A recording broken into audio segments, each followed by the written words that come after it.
president, in an unfaltering voice, as historian James Clotter described it, announced that Lincoln had been duly elected president.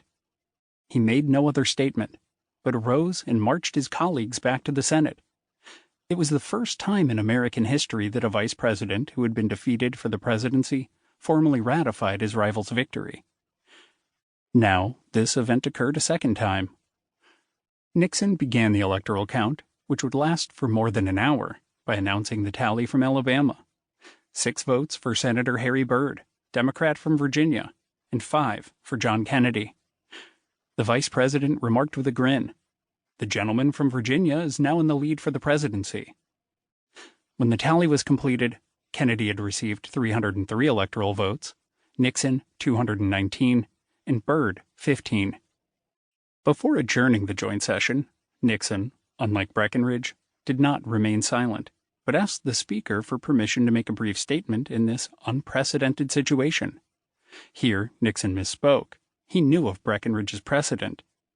He did not mention that a friendly reporter, Earl Mazo, had called his office just before he left for the House chamber, warning that some in the press gallery intended to write unfavorable stories about his conduct at the ceremony, and suggesting that Nixon make some conciliatory statement. Speaking without notes, Nixon declared that his defeat and his opponent's victory provided an eloquent example of the stability of our constitutional system and of the proud tradition of the American people of developing, respecting, and honoring institutions of self-government. He had served 14 years in elective office and had fought a hard campaign. He congratulated his one-time opponents and those elected to Congress and said it was in that spirit of congratulation that he declared Kennedy and Johnson the new president and vice president. After the long and tedious count, the chamber erupted with a prolonged ovation. Even Rayburn, who, as Speaker, had never applauded a speech in the House chamber, clapped for Nixon's statement. Nixon's gesture would lead to reconciliation between them, a fortunate one, because Rayburn would die of cancer less than a year later. Senator Mike Mansfield, Democrat of Montana, commented, "What a way to go, with dignity and with head held high."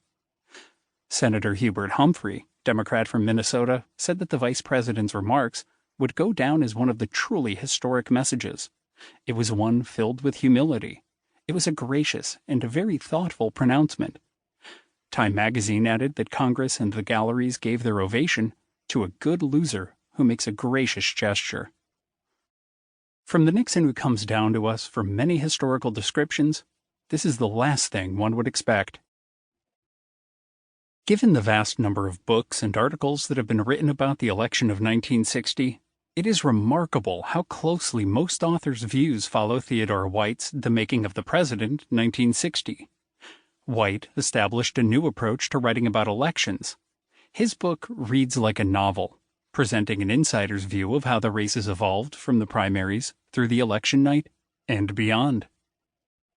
Although many have questioned some of White's assertions, his overall narrative of the race, of a heroic senator defeating an unscrupulous partisan, has gone largely unchallenged. White was born in 1915.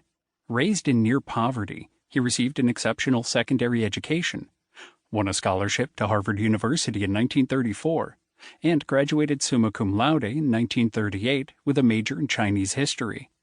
The following year, he left for China to serve as a lobbyist for Chiang Kai-shek's regime. Quickly disillusioned with the Generalissimo's rule, he took a position with Time magazine as a war correspondent based in China. But he objected to the way his editor, Whittaker Chambers, later an enthusiastic Nixon defender, changed his stories to be more sympathetic to Chiang. Publisher Henry Luce consistently sided with Chambers, and White left Time in the summer of 1946. Right-wingers later unfairly charged him with favoritism toward the Chinese communists.